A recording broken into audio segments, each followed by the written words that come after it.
Hello विद्यार्थी मित्रों, આજનો વિડિયો થોડો ડિફરન્ટ છે કેમ કે આજે આપણે ધોરણ 12 સાયન્સના સ્ટુડન્ટ્સ માટે ફર્સ્ટ વિડિયો જે છે તે બનાવવા જઈ રહ્યા છે। ઘણા સમયથી YouTube પર એક કમેન્ટ આવતી હતી મને કે સર તમે 11th માટે કામ કરી રહ્યા છો પણ 12th સાયન્સમાં જે છોકરાઓ આ વર્ષે છે એના માટે પણ અમુક ચેપ્ટર્સ જે છે એની ઉપર વિડિયોઝ તમારા મૂકો। તો આજથી જ હું શરૂ કરી રહ્યો છું 12th સાયન્સનું કેમિસ્ટ્રી અને એમાં જે પાર્ટ 2 જે છે એનું આપણે 10મું ચેપ્ટર હવે કરીશું જેનું નામ છે હેલો આલ્કેન અને હેલો એરિન સંયોજનો। જો આ ચેપ્ટરની શરૂઆતમાં જ એક સેન્ટેન્સ લખ્યું છે જે તમને સમજાવે છે કે હેલો આલ્કેન અને હેલો એરિન સંયોજનો વિશે કેમ ભણવાનું। જો સાંભળજો, આ ઓર્ગેનિક ચેપ્ટર છે બરાબર, એટલે ધ્યાનથી ભણજો। જો શું છે, પહેલી જ લાઈન લખી છે હેલોજન યુક્ત સંયોજનો જમીનના બેક્ટેરિયા દ્વારા તેમને તોડવાની પ્રક્રિયાનો પ્રતિકાર કરતા હોવાથી પર્યાવરણમાં તે દ્રઢપણે જોવા મળે છે। એનો મતલબ શું કે આ જમીનમાં જે બેક્ટેરિયા રહેલા છે જે વિઘટન કરે છે અલગ અલગ સંયોજનોનું, અલગ અલગ પદાર્થોનું, તે બેક્ટેરિયા દ્વારા હેલો આલ્કેન અને હેલો એરિન સંયોજનોનું વિઘટન થઈ શકતું નથી। એટલે આ પ્રકારના જે સંયોજનો છે એ ઘણા લાંબા સમય સુધી તમને પર્યાવરણની અંદર એઝ ઇટ ઇઝ જેમ છે તેમ જ જોવા મળે છે। અને એટલા માટે પણ કુદરતમાં આટલા બધા મળી આવે છે, એટલા માટે પણ તમારે આ સંયોજનો વિશે જાણવું ખૂબ જરૂરી છે। સાથે સાથે હેલો આલ્કેન અને હેલો એરિન સંયોજનો જે છે એ મેડિકલ સાયન્સમાં બરાબર, એટલે દવાઓની અંદર મેડિકલ સાયન્સ જે છે એની અંદર સૌથી વધારે યુઝ થાય છે, એટલા માટે પણ આ ચેપ્ટર તમારા વિશે જાણવું અગત્યનું છે। તો જો શરૂઆત કરીએ બીજા સેન્ટેન્સથી, શું લખ્યું છે એની અંદર? એમાં લખ્યું છે કે એલિફેટિક અને એરોમેટિક હાઇડ્રોકાર્બનમાં હેલોજન પરમાણુ દ્વારા હાઇડ્રોજન પરમાણુનું વિસ્થાપન થતાં આલ્કાઇલ હેલાઇડ અને એરાઇલ હેલાઇડ બને છે। તો પહેલાં તમને કહી દઉં કે આલ્કાઇલ હેલાઇડનો મતલબ જ થાય છે હેલો આલ્કેન અને એરાઇલ હેલાઇડનો મતલબ થાય છે હેલો એરિન સંયોજનો। હવે આ સેન્ટેન્સને તમને સમજાવો। જો ઘણા બધા છોકરાઓને તો 12th સાયન્સ કમ્પ્લીટ થવા આવે તો પણ એ ખબર નથી હોતી કે સર આ એલિફેટિક અને એરોમેટિકનો મતલબ શું થાય બરાબર। આ બેસિક વસ્તુ છે, હોઈ શકે કે 70-80% લોકોને ખબર હોય, પણ ઘણા એવા છે જેમને હજી આ શબ્દ જ ખબર નથી પડતો કે સર એલિફેટિક અને એરોમેટિકનો મતલબ શું થાય। તો જો સમજાવું કે જે સંયોજનોની અંદર તમને આ પ્રકારનું, ફોર એક્ઝામ્પલ આપણે એક્ઝામ્પલ લઈએ છીએ C2H6નું એક્ઝામ્પલ લઈએ છીએ। હવે આનું તમે સ્ટ્રક્ચર ડ્રો કરો। જો સી બોન્ડ સી આ રીતે આપણે ડ્રો કરીએ તો અહીંયા hydrogen hydrogen hydrogen hydrogen hydrogen hydrogen થઈ ગયા છો, ઓકે, C2H6। તો જો આ કેવું છે, જેમાં કાર્બનની એક ચેન છે, કાર્બનની સાંકળ, જેનું સ્ટ્રક્ચરમાં આપણને કાર્બનની શું જોવા મળે, ચેન જોવા મળે, તેવા બધા સંયોજનો જે છે એ એલિફેટિક સંયોજનો કહેવાય। અને જેના સ્ટ્રક્ચરની એટલે જેના બંધારણની અંદર આપણને બેન્ઝીનની રિંગ જોવા મળે, બેન્ઝીન રિંગ જોવા મળે। દાખલા તરીકે જો તમને સમજાવું, આપણે બેન્ઝીનની જ વાત કરીએ, C2H6ની જ વાત કરીએ, તો હું તમને આ રીતે ડ્રો કરું તો તમને ખબર પડશે કે 6 કાર્બન જે છે એની સાથે આપણે આ બંધ દર્શાવી દેવાના। અમે શું ડ્રો કર્યું, તમને બેન્ઝીન રિંગ। હવે જેટલા પણ સંયોજનોની અંદર તમને બેન્ઝીન રિંગ જોવા મળે તે બધા જ જે છે એ એરોમેટિક પ્રકારના સંયોજનો કહેવાય બરાબર। હવે જુઓ શું લખ્યું છે કે એલિફેટિક અને એરોમેટિક હાઇડ્રોકાર્બનમાં હેલોજન પરમાણુ દ્વારા હાઇડ્રોજન પરમાણુનું વિસ્થાપન થતાં આલ્કાઇલ હેલાઇડ અને એરાઇલ હેલાઇડ બને છે। હવે ધ્યાનથી જુઓ, હું શું કરું છું, આ છે એક આલ્કેન। હવે આ આલ્કેનમાં એક જે હાઇડ્રોજન પરમાણુ જે છે એને કોઈ પ્રક્રિયા દ્વારા, પ્રક્રિયાઓ કેટલી છે એ બધી આપણે આ ચેપ્ટરમાં આગળ ભણીશું, પણ હમણાં સમજો કે કોઈ એક રાસાયણિક પ્રક્રિયા દ્વારા આ હાઇડ્રોજન પરમાણુનું વિસ્થાપન કરીને ત્યાં આગળ એની જગ્યા પર શું લાવું છું, હેલોજન લાવું છું। એની જગ્યા પર કોણ જોડાય છે, હેલોજનનો પરમાણુ જોડાય છે। તો એનાથી બનતું આ જે બીજું સંયોજન છે એને તમે ધ્યાનથી જુઓ, C2H5 અને અહીંયા એક હેલોજન, એટલે આપણે અહીંયા શું કરી દઈએ છીએ X। તો આ જે નવું બન્યું એને કહેવામાં આવે છે આલ્કાઇલ હેલાઇડ। એવી જ રીતે એરોમેટિક હાઇડ્રોકાર્બન એટલે બેન્ઝીન, એરોમેટિક હાઇડ્રોકાર્બન એટલે શું છે? આ બેન્ઝીન. હવે બેન્ઝીનની સાથે પણ આપણે જાણીએ છીએ કે આ જો અહીંયા hydrogen hydrogen hydrogen hydrogen hydrogen hydrogen તમે આ રીતે બંધ બતાવી શકો છો, આ જોડેલા છે, બરાબર. હવે આમાંથી એક હાઇડ્રોજનનું વિસ્થાપન કરું, બરાબર. જો આ હાઇડ્રોજનનું વિસ્થાપન કરીને અહીંયા શું મૂકું છું? હવે હું હેલોજન મૂકું છું, બરાબર. તો હવે અહીંયા પણ આ રીતે હાઇડ્રોજનનું વિસ્થાપન થઈને જો ત્યાં હેલોજન પરમાણુ આવે તો તેનાથી બનતું જે સંયોજન જે છે એ શું કહેવામાં આવે છે? એરાઇલ હેલાઇડ કહેવામાં આવે છે. તો એને આ રીતે સમજવાનું છે. બીજું લખેલું છે કે હેલો આલ્કેન સંયોજનોમાં હેલોજન પરમાણુ sp3 સંકૃત કાર્બન સાથે જોડાયેલો હોય છે, જ્યારે હેલો એરિન સંયોજનોમાં હેલોજન પરમાણુ sp2 સંકૃત કાર્બન સાથે જોડાયેલો હોય છે. જો સમજાવો આનો મતલબ શું થાય? આ રહ્યું હેલો આલ્કેન, હેલો આલ્કેનનું આ રહ્યું સ્ટ્રક્ચર. હવે આ સ્ટ્રક્ચર હવે હું આ નથી લખતો, બાકી કોઈ બાય મિસ્ટેક ઉપરવાળું સમજી લેશે. ઓકે, જો આ રહ્યું હેલો આલ્કેન, આ હેલો આલ્કેનનું એક સ્ટ્રક્ચર. એની અંદર આ હેલોજન પરમાણુ જે કાર્બન સાથે જોડાયેલો હોય એ કાર્બનમાં સંકરણ કયું હોય છે? sp3 પ્રકારનું સંકરણ હોય છે. અને અહીંયા લખ્યું છે હેલો એરિનની વાત કરીએ આપણે. હેલો એરિનની અંદર જે આ હેલોજન પરમાણુ જે કાર્બન સાથે જોડાયેલો હોય આ જગ્યા પર એનું સંકરણ કયું હોય છે? sp2 પ્રકારનું હોય છે.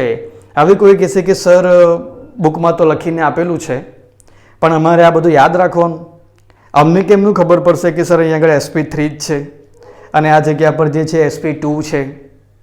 હવે આના માટે અમે ચેપ્ટર 4 11 સાયન્સની પેલી થિયરીઝમાં જઈએ, બધા સ્ટ્રક્ચર ડ્રો કરીએ, બરાબર, ઓર્બિટલ્સ બનાવીએ તો ખબર પડશે કે પછી આની કોઈ શોર્ટકટ છે? તો શોર્ટકટ છે. જો શું શોર્ટકટ છે? તમારે જાણવું હોય ને કે કોઈ સંયોજનમાં કયા પરમાણુ પર, એટલે આ ફોર એક્ઝામ્પલ હમણાં આ કાર્બનની વાત કરીએ, મારે જાણવું છે કે આ જે કાર્બન જે છે એની પર એની સાથે એમાં કયું સંકરણ થયેલું છે, મારે એ જાણવું છે. તો હું શું કરું? તો એના માટે છે ને એક શોર્ટકટ છે. જો શોર્ટકટ શું છે કે પહેલાં તો આ જેનું તમારે સંકરણ જાણવું છે ને એમાં એ બીજા કેટલા એટમ સાથે જોડાયેલો છે તે જોઈ લેવાનું. તો અહીંયાથી જો મને ખબર પડી કે આ બાજુ એક કાર્બન સાથે એટલે 1, પછી આ હાઇડ્રોજન સાથે એટલે આ 2, આ હેલોજન સાથે એટલે 3 અને અહીંયા જોડાયેલો છે એટલે 4, એટલે 4 આજુબાજુ બીજા 4 પરમાણુઓ સાથે જોડાયેલો છે એટલે અહીંયા લખી દેવાનું 4. પછી વત્તા કરવાનું, પ્લસ કરવાનું અને પછી એ જોવાનું કે આ જે એટમ જે છે એટલે આ પરમાણુ જે છે એની ઉપર કોઈ અયુગ્મિત પેર છે, બરાબર, એટલે અયુગ્મિત ઇલેક્ટ્રોનનું કોઈ જોડું છે. ઓલરાઈટ, ચેક કરી લેવાનું કોઈ લોન પેર અવેલેબલ છે કે નહીં. તો આપણને ખબર પડી કે આ બધું જ જોડાયેલું છે, બધું બંધમાં ભાગ લે છે, એની ઉપર કોઈ અયુગ્મિત ઇલેક્ટ્રોનનું જોડું નથી, એટલે શું આવે? કોઈ પેર નથી એટલે 0. હવે આનો આન્સર આવ્યો 4. 4 પરથી ખબર પડે કે 4 કક્ષકોવાળું સંકરણ એટલે કયું આવે? sp3. જો 3p અને 1 s. તરત જ આ એક શોર્ટકટ ટ્રીક છે, તરત ખબર પડી જાય છે. એવી રીતે આપણે આની અંદર વાત કરીએ, મારે આ કાર્બન જે છે એનું હાઇબ્રિડાઇઝેશન જાણવું છે તો હું શું કરું? તો હું ચેક કરું કે એ બીજા કેટલા સાથે જોડાયેલો છે. જો આ કાર્બન આ બાજુ 1 કાર્બન સાથે, આ બાજુના બીજા કાર્બન સાથે અને હેલોજન પરમાણુ 3, એટલે કુલ 3 પરમાણુ સાથે જોડાયેલો છે. પછી એ ચેક કરવાનું કે એ કાર્બન જે છે એની ઉપર કોઈ અયુગ્મિત ઇલેક્ટ્રોનની જોડી આવેલી છે, કોઈ લોન પેર આવેલી છે? તો ચેક કર્યું કે ના, કોઈ લોન પેર નથી. જો આને લોન પેર ના સમજતા તો એક કાર્બન આનો ને એક કાર્બન આનો, એની વચ્ચે શું બન્યો છે? એક બંધ બન્યો છે, બરાબર. એટલે આને લોન પેર સમજવાની ભૂલ કરતા નહીં. તો અહીંયા પણ ખબર પડી કે ના, કોઈ પણ લોન પેર એટલે કોઈ પણ અયુગ્મિત ઇલેક્ટ્રોનની જોડી આવેલી નથી આવી. તો અહીંયા શું મૂકું છું? 0. જવાબ આવ્યો 3 એટલે 3 કક્ષકોવાળું સંકરણ એટલે sp2. જો 2p અને 1 s. આવી રીતે ખબર, આ એક શોર્ટકટ છે. હવે 12th સાયન્સના છોકરાઓને પહેલો વિડીયો આપવા જઈ રહ્યો છું આજે, તો ઓબ્વિયસલી કંઈક સારું તો આપવાનું જ છે, બરાબર. તો આ બધા યાદ રાખજો. મેં આજે આ ટ્રીક આપી છે ને, આને હાઇબ્રિડાઇઝેશન શોધવાની સુપર ટ્રીક કહેવાય. શું કહેવાય? Super trick. તમને કોઈ પણ સંયોજન આપેલું હશે એની અંદર જે મધ્યસ્થ પરમાણુ જે છે એટલે મધ્યમાં રહેલો પરમાણુ જે છે એની ઉપર કયું હાઇબ્રિડાઇઝેશન છે એટલે કયું સંકરણ છે એ જાણવું હોય તો આ એક સરસ ટ્રીક છે. એ ટ્રીક યાદ રાખો. શું યાદ રાખવાનું છે કે એની અંદર તો કે પહેલાં એ જોઈ લેવાનું કે એ જે મધ્યસ્થ પરમાણુ જે છે એ બીજા કેટલા પરમાણુઓ સાથે જોડાયેલો છે. અને એને પછી લખી કાઢવાનું, પછી પ્લસ કરવાનું, પછી એ જોવાનું કે એ મધ્યસ્થ પરમાણુની ઉપર કોઈ અયુગ્મિત ઇલેક્ટ્રોનની જોડી આવેલી છે કે નથી આવેલી. બરાબર. હવે આવેલી હોય તો જેટલી આવેલી હોય એટલી લખવાની. હવે 2 જોડીઓ આવેલી હોય તો 2 લખવાનું, 1 જોડી આવેલી હોય તો 1 લખવાનું, ના આવેલી હોય તો 0 લખવાનું, પછી ટોટલ કરવાનું. ટોટલ કરવાથી આન્સર તમને મળી જશે. હવે એમાં 4 આન્સર આવે તો એનો મતલબ એ થાય છે કે 4 કક્ષકો જેમાં ભેગી થતી હોય તેવું સંકરણ હશે. હવે 4 કક્ષકો એટલે કઈ? જો sp3, બરાબર, 3 કક્ષકો એટલે sp2. આવું આપણને તરત જ આઈડિયા આવી જશે. તો આ જે છે એ તમને ઇન્ટ્રોડક્શનમાં પહેલી 4 લાઇનમાં લખીને આપેલું છે. ત્યારબાદ ઇન્ટ્રોડક્શનમાં લખેલું છે ઉપયોગો વિશે, હેલો આલ્કેન અને હેલો એરિન સંયોજનોના ઉપયોગો. હવે આ પ્રકારનો જે સવાલ જે છે એ બોર્ડમાં આવી શકે. બરાબર. JEE અને નીટ જેવી એક્ઝામ્સ જે છે એમાં ઇઝી કેટેગરીના સવાલોમાં કદાચ ચાન્સીસ છે, પણ આના વધારે ચાન્સીસ ક્યાં રહેવાના છે? બોર્ડની અંદર આ પ્રકારનો ક્વેશ્ચન આવી શકે કે હેલો આલ્કેન અને હેલો એરિન સંયોજનો જે છે તેમના ઉપયોગો જણાવો. એટલા માટે આપણે આ ટોપિક કરીએ. જો વૈદ્યકીય કામગીરી એટલે મેડિકલ ક્ષેત્રે ખૂબ ઉપયોગી છે. બરાબર. અધ્રુવીય સંયોજનો માટે દ્રાવક તરીકે, હવે યાદ કરો, હમણાં જ 11th સાયન્સનું 4થા ચેપ્ટરના લેક્ચર્સ ગયા છે. અધ્રુવીય એટલે શું? જેની અંદર પરમાણુઓ ઉપર આંશિક ધનભાર અને આંશિક ઋણભાર હોતા નથી. બરાબર. એને શું કહેવાય? અધ્રુવીય સંયોજનો. હવે આવા સંયોજનોને ઓગાળવા માટે શું ઉપયોગી છે? હેલો આલ્કેન અને હેલો એરિન સંયોજનો ઉપયોગી છે. એટલે તે વખતે એમને શું કહેવામાં આવે છે? દ્રાવક. દ્રાવક એટલે ઓગાળી શકે તેવો પદાર્થ. બીજું, ક્લોરોમ્ફેનિકોલ, ટાઇફોઇડ તાવ. બરાબર. જો ક્લોરીનનું એક કમ્પાઉન્ડ, ક્લોરીન ધરાવતું એક સંયોજન, બરાબર, જે શું છે? ટાઇફોઇડ તાવના ઉપચારમાં ઉપયોગી છે. પછી આપણી બોડીની અંદર જે થાઇરોક્સિન અંતઃસ્ત્રાવ, આપણી બોડીની અંદર આ જે અંતઃસ્ત્રાવ પ્રોડ્યુસ થાય છે એ આયોડિન ધરાવે છે. અને આપણે બધા જાણીએ છીએ, જૂના આપણા સ્ટાન્ડર્ડ્સની અંદર એવું ભણાવવામાં આવ્યું છે આપણને કે આયોડિનની ઉણપથી ગોઈટરનો રોગ થાય છે. એટલે આપણી બોડીમાં પણ આયોડિનનું બેલેન્સ જળવાવું જોઈએ. બરાબર. બીજું, શસ્ત્રક્રિયામાં નિશ્ચેતક તરીકે. એનો મતલબ શું?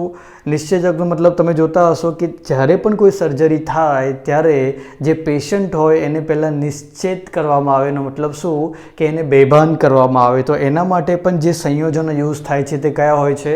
હેલો આલ્કેન અને હેલો એરિન સંયોજનો હોય છે. બીજું, રુધિરના કાર્યક્ષમ અવેજી તરીકે. આ ખૂબ સરસ છે. બરાબર.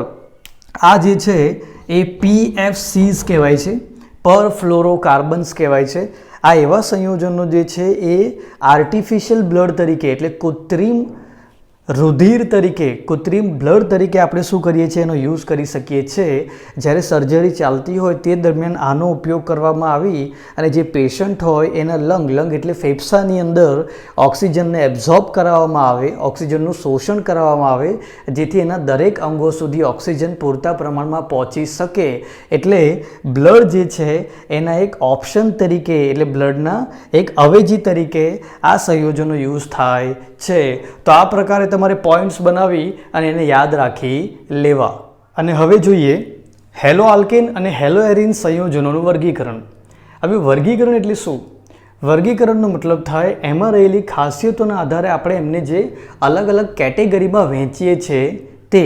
હવે એમાં સૌથી પહેલું આવે છે હેલોજન પરમાણુઓની સંખ્યાના આધારે. બરાબર.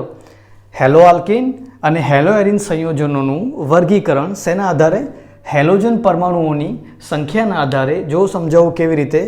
સૌથી પહેલાં તમે જો જુઓ કે આલ્કેન સાથે ફક્ત એક જ હેલોજન જે છે એટલે હાઇડ્રોજનનું વિસ્થાપન થઈને ત્યાં એક જ હેલોજન જોડાયેલો છે, તો એવા પ્રકારનો જે આલ્કેન જે છે તે મોનોહેલો આલ્કેન કહેવામાં આવશે. ઉદાહરણ આપું છું. જો આપણે અહીંયા આલ્કેનમાં ઇથેન લઈએ, C2H6 લઈએ. હવે એમાં જે આ 6 હાઇડ્રોજન છે એમાંથી એક હાઇડ્રોજનનું વિસ્થાપન કરું છું અને ત્યાં આગળ લાવું છું ક્લોરીન, તો આ બની જશે C2H5Cl બની જશે. તો હવે આને હું શું કહીશ? આ કહેવાશે મોનોહેલો આલ્કેન.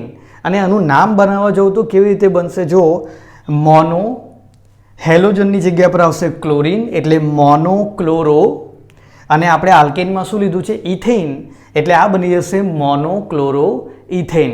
તે જ રીતે આની અંદર તમે જુઓ, હું હવે આ 6ની જગ્યા પર આ 6માંથી 2 હાઇડ્રોજનનું વિસ્થાપન કરાવું છું. શેના દ્વારા? ક્લોરીન દ્વારા. તો આ જ વસ્તુ જે છે એ CH2Cl અને CH2Cl જો આ રીતે બનશે, અને જો આ રીતે બને તો એને શું કહેવામાં આવે? ડાયહેલો આલ્કેન.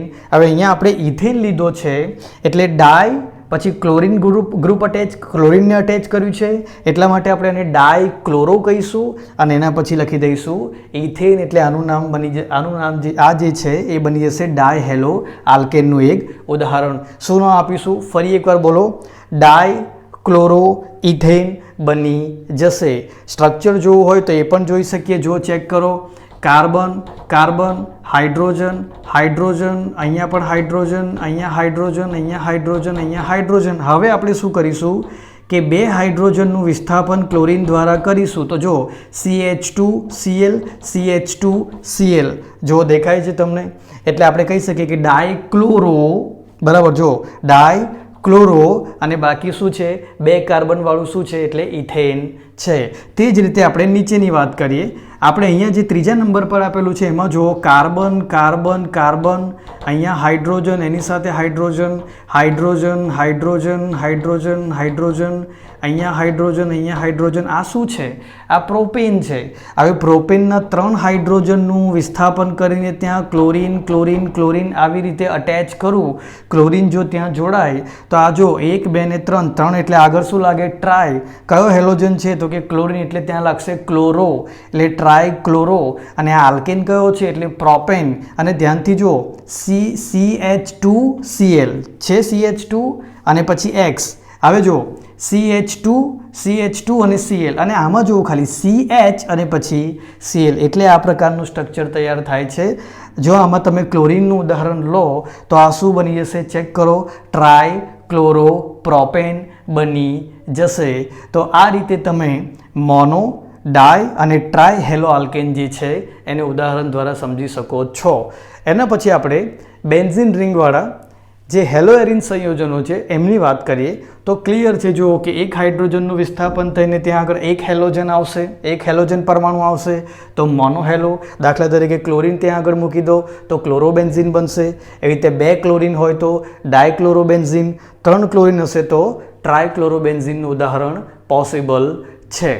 ત્યારબાદ બીજી કેટેગરી આવે છે sp3 હાઇબ્રિડાઇઝેશનવાળા કાર્બન સાથે હેલોજન પરમાણુ જોડાયેલો હોય, કાં તો કાર્બન સાથે હેલોજન પરમાણુઓનો બંધ હોય તેવા સંયોજનોની કેટેગરી. એમાં સૌથી પહેલી સિમ્પલ કેટેગરી આવે છે આલ્કાઇલ હેલાઇડ અથવા તો હેલો આલ્કેન સંયોજનો. આ જે છે એ RX પ્રકારના હોય છે, RX પ્રકારના, જેમાં X શું છે? હેલોજન છે. જો એકદમ સિમ્પલ એક્ઝામ્પલ આપું, આપણે શું કરીએ છીએ? CH3Cl નું એક્ઝામ્પલ લઈએ છીએ. તો જો આ શું બન્યું? અહીંયા આગળ તમે ચેક કરશો તો આ એક આલ્કાઇલ ગ્રુપ છે, અને આ જે છે એ શું છે? ક્લોરીન, એ એક હેલોજન છે. આ જે છે એને કહેવામાં આવે છે એક આલ્કાઇલ હેલાઇડ. યાદ રાખજો.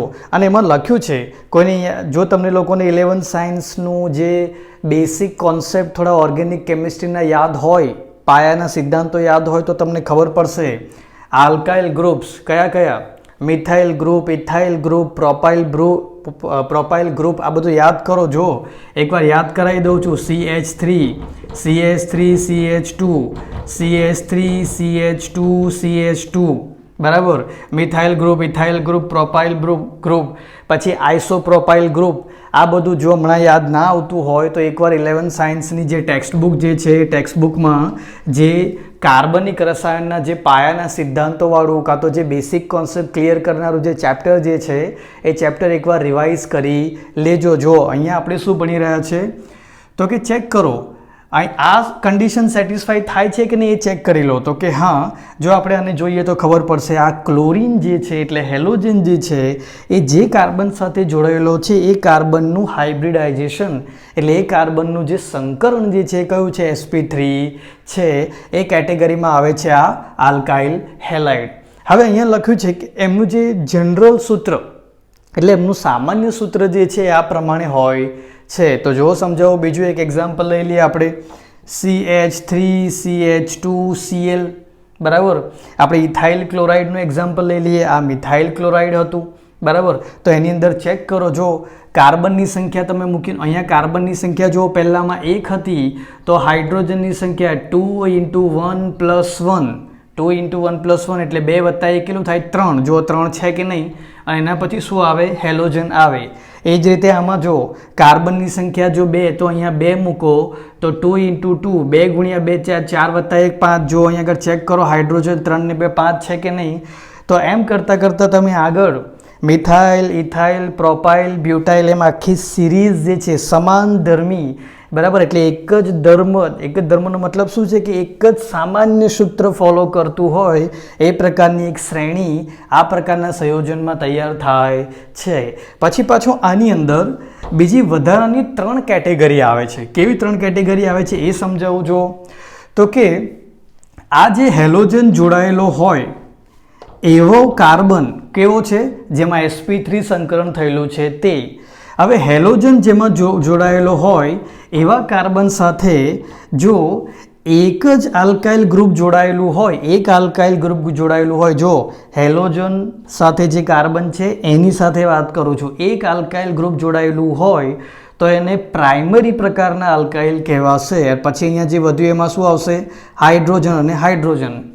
એવી જ રીતે હેલોજન જોડાયેલો હોય એ કાર્બન સાથે જો તમને 2 પ્રકારના આલ્કાઇલ ગ્રુપ જોડેલા જોવા મળે અને પછી અહીંયા શું આવી જશે? હાઇડ્રોજન. તો આ સેકન્ડરી પ્રકારના હેલાઇડ્સ કહેવાશે.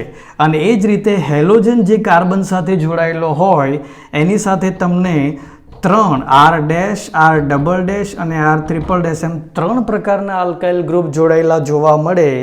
તો એવા સંયોજનો જે છે તે ટર્શરી પ્રકારના એટલે તૃતીયક પ્રકારના, જો આ પ્રાથમિક, આ દ્વિતીયક અને તૃતીયક પ્રકારના હેલો આલ્કેન સંયોજનોમાં ગણાશે. ત્યારબાદ બીજી 2 કેટેગરી આવે છે.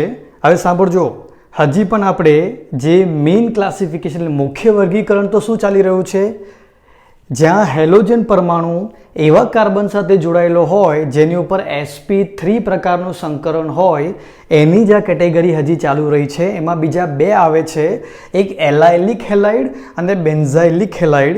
જો ઘણું સિમ્પલ છે કે બેન્ઝિન રિંગ જે હોય, બેન્ઝિન રિંગ જે છે એટલે બેન્ઝિન વલય જે છે એની સાથે હવે તમે વાત કરો તો હવે એના કાર્બન સાથે અહીંયા એક બીજો કાર્બન અટેચ કરું અને એની સાથે પછી જોડાયેલો હોય હેલોજન બરાબર.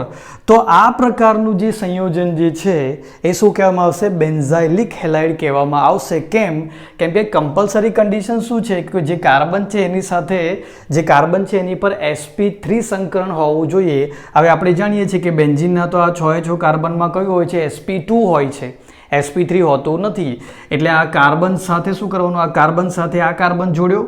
હવે આનું જે હાઇબ્રિડાઇઝેશન એટલે સંકરણ જે છે એ કેટલું છે? sp3 પ્રકારનું, અને એની સાથે જોડાયેલો છે શું? હેલોજન. ત્યારે આવા પ્રકારનું જે સંયોજન જે છે એ બેન્ઝાઇલિક હેલાઇડની કેટેગરીમાં આવશે. ત્યારબાદ એની અંદર જુઓ, હવે જેમાં તમે એલાઇલિક ગ્રુપ જુઓ. હવે કોઈ કહેશે કે સર આ એલાઇલિક ગ્રુપ શું છે બરાબર, કાં તો એલાઇલિક પોઝિશન શું છે? તો જો સમજો, CH2 double bond CH2 double બોન્ડવાળા કાર્બન સાથે જ્યારે તમે આ જગ્યા પર શું અટેચ કરો છો? એક કાર્બન જેનું સંકરણ કેટલું છે? sp3. અને પછી જો એની સાથે હેલોજન જોડાયેલો હોય તો આ પ્રકારનું જે સંયોજન જે છે એલાઇલિક હેલાઇડ કહેવાય. અને પેલા રિંગવાળા સ્ટ્રક્ચરોની અંદર તમે જોશો તો એની અંદર અહીંયા માનો કે ડબલ બોન્ડ છે તો ડબલ બોન્ડની તરત જ બાજુમાં આવેલા કાર્બન સાથે જો હેલોજન જોડાયેલો હોય તો એનાથી બનતું સંયોજન જે છે એ એલાઇલિક હેલાઇડની કેટેગરીમાં આવશે.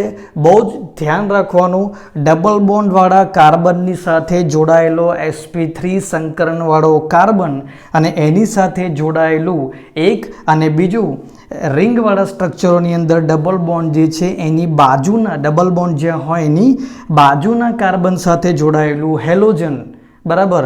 આવા જે સંયોજનો જે છે તે એલાઇલિક હેલાઇડની કેટેગરીમાં આવશે અને બેન્ઝીન રિંગ સાથે જો કાર્બન જોડાઈને હેલોજન અટેચ થયેલો હોય તો એ બેન્ઝાઇલિક હેલાઇડની કેટેગરીમાં આવશે.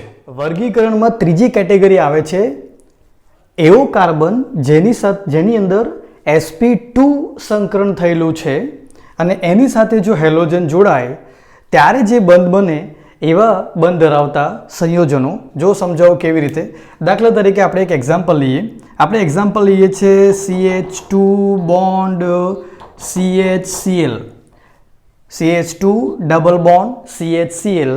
આ જે છે એને કહેવામાં આવે છે વિનાઇલ ક્લોરાઇડ. શું કહેવામાં આવે છે? Vinyl chloride.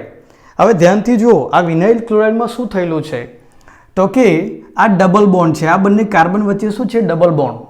હવે ડબલ બોન્ડ છે એટલે એમનું હાઇબ્રિડાઇઝેશન, એમનું સંકરણ કયું હશે? sp2.